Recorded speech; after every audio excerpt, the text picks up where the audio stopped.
Online ട്രാൻസ്ഫറുമായി ബന്ധപ്പെട്ട് spark വഴി നമ്മൾ ആപ്ലിക്കേഷൻ അയച്ചു കഴിഞ്ഞാൽ നിങ്ങളുടെ ഹെഡ് ഓഫീസിൽ നിന്ന് അതിന്റെ ഡ്രാഫ്റ്റ് ആദ്യം പബ്ലിഷ് ചെയ്യും. അതിനുശേഷമാണ് നമുക്ക് ഫൈനൽ ലിസ്റ്റ് പബ്ലിഷ് ചെയ്യുന്നത്.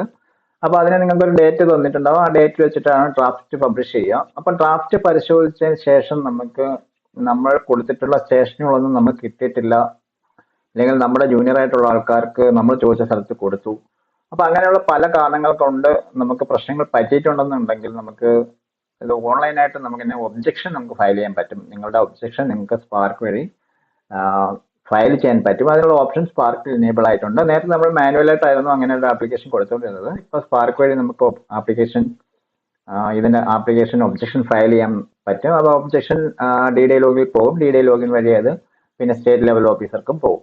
അപ്പൊ അതെങ്ങനെയാണ് ചെയ്യുന്നതെന്നുള്ളൊരു വീഡിയോ ആണ്. അപ്പൊ അതിനായിട്ട് നിങ്ങൾ ചെയ്യേണ്ടത് നിങ്ങളുടെ പേഴ്സണൽ ലോഗിൻ, അതായത് നിങ്ങളുടെ പെൻ വെച്ചിട്ടുള്ള നിങ്ങൾ ഏത് ലോഗിൻ വെച്ചിട്ടാണോ നിങ്ങൾ ആപ്ലിക്കേഷൻ സബ്മിറ്റ് ചെയ്തിട്ടുള്ളത് ആ ലോഗിൻ ഒന്ന് ഓപ്പൺ ചെയ്തിട്ട് അതിനകത്ത് നമുക്ക് നേരത്തെ പറഞ്ഞിട്ടുള്ള ട്രാൻസ്ഫർ ആൻഡ് സബ്മിനുമായിട്ട് നമുക്ക് ഒബ്ജക്ഷൻ ഫയൽ ചെയ്യാനുള്ള മെനു ഇപ്പോൾ എനേബിൾ ആയിട്ടുണ്ട്. അപ്പൊ അത് എങ്ങനെയാണ് ചെയ്യുന്നത് നോക്കാം. അതിനായിട്ട് ഞാനിപ്പോൾ ഒരു ലോഗിൻ ഓപ്പൺ ചെയ്യുകയാണ്. ഇവിടെ ഞാൻ യൂസർ ID പാസ്വേഡ് കൊടുത്തു. അതിനുശേഷം സൈൻ ഇൻ പറയുകയാണ്. അപ്പൊ ഈ രീതിയിൽ നമുക്ക് നിങ്ങളുടെ ലോഗിൻ ഓപ്പൺ ആവും. അപ്പൊ ഇതിൽ നമ്മൾ ചെയ്യേണ്ട ഓപ്ഷൻ എന്ന് പറയുന്നത് നമ്മൾ സർവീസ് മാറ്റേഴ്സിലാണ്. സർവീസ് മാറ്റേഴ്സിൽ നമുക്ക് ഇവിടെ ഓൺലൈൻ ട്രാൻസ്ഫറിന് കാണാൻ പറ്റും. ഓൺലൈൻ ട്രാൻസ്ഫറിന്റെ സബ്മെനുമായിട്ട് ഓൺലൈൻ ജനറൽ ട്രാൻസ്ഫർ അതിന്റെ സബ്മെനുമായിട്ട് നമുക്കിവിടെ ഒരു പുതിയ ഓപ്ഷൻ വന്നിട്ടുണ്ട്, ഒബ്ജക്ഷൻ ഫയലിംഗ്. അതിന് സബ്മെനുമായിട്ട് നമുക്ക് എംപ്ലോയി റിക്വസ്റ്റ് എന്ന് കാണാൻ പറ്റും. അതിനുശേഷം നമുക്ക് വ്യൂ ഒബ്ജക്ഷൻ സ്റ്റാറ്റസും കാണാൻ പറ്റും. അപ്പോൾ നിങ്ങളുടെ എംപ്ലോയി റിക്വസ്റ്റ് ആണ് നമ്മുടെ ഒബ്ജക്ഷൻ. ഈ ഒരു ഓപ്ഷൻ വഴിയാണ് നമ്മളിത് റിക്വസ്റ്റ് കൊടുക്കുന്നത്. അപ്പൊ നിങ്ങൾക്ക് എന്തെങ്കിലും ഒബ്ജക്ഷൻ ഉണ്ടെങ്കിൽ ഇതുവഴി നിങ്ങൾ ഒബ്ജക്ഷൻ ഫയൽ ചെയ്യുക. അതിനുശേഷം നമുക്ക് അത് DD ലോഗിനിലേക്ക് അത് സബ്മിഷൻ പോകും. അത് DD പരിശോധിച്ച് അത് നിങ്ങളുടെ സ്റ്റേറ്റ് ലെവൽ ഓഫീസർക്ക് SLOയ്ക്ക് അത് ഫോർവേഡ് ചെയ്യുന്നതാണ്. അപ്പൊ നമുക്കിതൊന്ന് ഓപ്പൺ ചെയ്തിട്ട് എങ്ങനെയാണ് ചെയ്യുന്നതെന്ന് നോക്കാം. ഇവിടെ നിങ്ങൾക്ക് ഒബ്ജക്ഷൻ ഫയലിംഗ് ഞാനിപ്പോൾ അത് ഓപ്പൺ ചെയ്തു. ഇപ്പൊ ഇവിടെ നെയിം, എംപ്ലോയിയുടെ പേര്, ഡെസിഗ്നേഷൻ, ഓഫീസർ, ഡിപ്പാർട്ട്മെന്റ് ഒക്കെ ഇവിടെ കാണുന്നുണ്ട്, വർഷം കൊടുക്കുന്നുണ്ട്. ഇവിടെ തൊട്ട് താഴെയായിട്ട് നിങ്ങൾക്ക് ഒബ്ജക്ഷൻ ടൈപ്പ് ചോദിക്കുന്നുണ്ട്. നിങ്ങളുടെ സീനിയോറിറ്റി ആണോ, ആൾട്രേഷൻ സർവീസ് ആണോ, പ്രിഫറൻസ് എന്താണ്, എന്തെങ്കിലും പ്രിഫറൻസ് നേരത്തെ കൊടുത്തിട്ടുണ്ടെങ്കിൽ അത് സെലക്ട് ചെയ്യാം. അല്ലെങ്കിൽ അതേസ്, ഇതൊന്നും അല്ല എന്നുണ്ടെങ്കിൽ നമുക്ക് അതേസ് കൊടുക്കാം.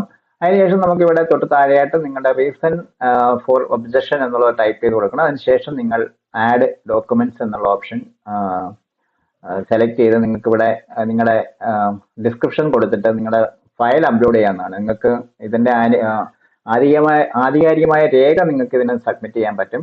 അപ്പോൾ നിങ്ങളത് PDF ആയിട്ട് നമ്മുടെ കമ്പ്യൂട്ടറിൽ സേവ് ചെയ്ത് വെച്ചിരിക്കണം. എന്നാൽ മാത്രമേ നമുക്ക് അപ്ലോഡ് ചെയ്യാൻ കഴിയത്തുള്ളൂ. അപ്പോൾ അത് ചൂസ് ഫയൽ സെലക്ട് ചെയ്തിട്ട് നിങ്ങൾക്ക് അത് അപ്ലോഡ് ചെയ്യാൻ പറ്റും. റിമൂവ് ചെയ്യണമെങ്കിൽ നമുക്കിവിടെ റിമൂവ് ചെയ്യാൻ പറ്റും. അപ്പൊ നിങ്ങളുടെ ഒബ്ജക്ഷൻ എന്താണ് എന്നുള്ളത് ഇവിടെ സെലക്ട് ചെയ്ത് കൊടുത്ത് നിങ്ങളുടെ സീനിയോറിറ്റി ആണെങ്കിൽ സർവീസ് സീനിയോറിറ്റി ആണോ, സ്റ്റേഷൻ സീനിയോറിറ്റി ആണോ എന്ന് ചോദിക്കുന്നുണ്ട്. അതിൽ ഏതാണെന്ന് ഉള്ളത് സെലക്ട് ചെയ്ത് കൊടുത്ത് നിങ്ങൾക്ക് എൻ്റെ ഒബ്ജക്ഷൻ ആഡ് ചെയ്യാൻ പറ്റുന്നതാണ്. സീനിയോറിറ്റിയെ ബേസ് ചെയ്തിട്ടുള്ള എന്തെങ്കിലും കാരണങ്ങളാണ് ഇത് വരുന്നതെന്നുണ്ടെങ്കിൽ നിങ്ങൾക്ക്, അതായത് നിങ്ങൾക്ക് കിട്ടിയ ട്രാൻസ്ഫർ ഓർഡറിൽ നിങ്ങളെക്കാളും ജൂനിയർ ആയിട്ടുള്ള ഒരാൾ നമ്മൾ ചോദിച്ച സ്ഥലത്ത് വന്നിട്ടുണ്ട് എന്നുണ്ടെങ്കിൽ നിങ്ങൾക്ക് സ്വാഭാവികമായിട്ട് നിങ്ങൾക്ക് നിങ്ങളുടെ ഒബ്ജക്ഷൻ ഫയൽ ചെയ്യാവുന്നതാണ്. അപ്പൊ ഏത് രീതിയിലാണ് നിങ്ങൾക്ക് ഒബ്ജക്ഷൻ ഉള്ളത് എന്നുള്ളതാണ് നമ്മളിവിടെ കൊടുക്കുന്നത്.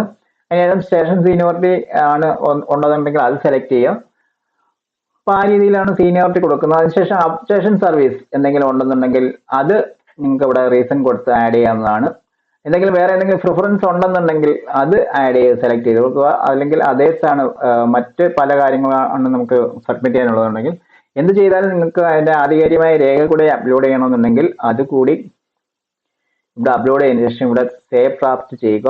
അതിനുശേഷം നിങ്ങൾ ജനറേറ്റ് OTP സെലക്ട് ചെയ്യുക. അപ്പോൾ നിങ്ങളുടെ മൊബൈലിലേക്ക് നിങ്ങൾക്ക് ഒരു OTP വരും, അത് എൻ്റർ ചെയ്ത് കൊടുക്കുക ഇവിടെ. അതിനുശേഷം നിങ്ങൾക്ക് ഇവിടെ സബ്മിറ്റ് പറയാൻ പറ്റും. പിന്നെ നിങ്ങൾക്ക് അതിന്റെ പ്രിന്റും ഇതിൽ നിന്ന് എടുക്കാൻ കഴിയും. അപ്പൊ ഈ രീതിയിലാണ് നിങ്ങളുടെ, ഞാനിപ്പോൾ ഇവിടെ ചെയ്ത് കാണിക്കുന്നില്ല, ഇത് ജസ്റ്റ് ഒന്ന് കാണിച്ചു തന്നു എന്നുള്ളതേ ഉള്ളൂ. കാര്യം ഇവിടെ ഒബ്ജക്ഷൻ ഒന്നുമില്ല, അതുകൊണ്ട് ഞാൻ ആ ഒബ്ജക്ഷൻ ഇവിടെ ഫയൽ ചെയ്യുന്നില്ല. നമുക്ക് ഒബ്ജക്ഷൻ ചെയ്യാനായിട്ട് നിങ്ങൾക്ക് നിങ്ങളുടെ സ്പാർക്കിൽ എനേബിൾ ആവുന്ന സമയത്ത്, അതായത് ഓൺലൈൻ ട്രാൻസ്ഫർ വിളിക്കുന്ന സമയത്ത് മാത്രമാണ് ഈ ഒരു ഓപ്ഷൻ എനേബിൾ ആയിട്ട് വരുമോ, അല്ലെങ്കിൽ ഇത് എനേബിൾ ആയിട്ട് വരില്ല. അപ്പൊ ആ ടൈമിൽ ഇത് ഓപ്ഷൻ ഓപ്പൺ ആക്കി തരുന്ന സമയത്ത് നിങ്ങൾക്ക് ഇതുപോലെ ഒബ്ജക്ഷൻ ഫയൽ ചെയ്ത് നിങ്ങളുടെ പരാതി നിങ്ങൾക്ക് എന്തെങ്കിലും ഉണ്ടെന്നുണ്ടെങ്കിൽ, ഒബ്ജക്ഷൻസ് ഉണ്ടെങ്കിൽ അതിലൂടെ സബ്മിറ്റ് ചെയ്യാൻ കഴിയും. അത് DD ലോഗിനിലൊക്കെയാണ് നമ്മൾ സബ്മിറ്റ് ചെയ്യുമ്പോൾ പോകുന്നത്. DD അത് പരിശോധിച്ചിട്ട് അത്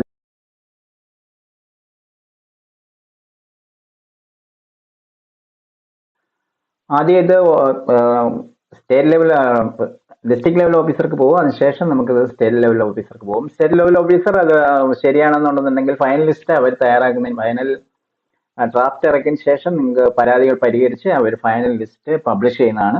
ഈ രീതിയിലാണ് നമുക്ക് ഓൺലൈൻ ട്രാൻസ്ഫർ അപ്ഡേഷൻ ചെയ്യേണ്ടത്. അപ്പം ഈ ഒരു വീഡിയോ നിങ്ങൾക്ക് മനസ്സിലായി കാണുമെന്ന് കരുതുകയാണ്. ഈ ഒരു രീതിയിലാണ് നിങ്ങൾ ഒബ്ജക്ഷൻ ഫയൽ ചെയ്യേണ്ടത്. അപ്പം ഈ രീതിയിൽ നിങ്ങൾ ചെയ്യുക.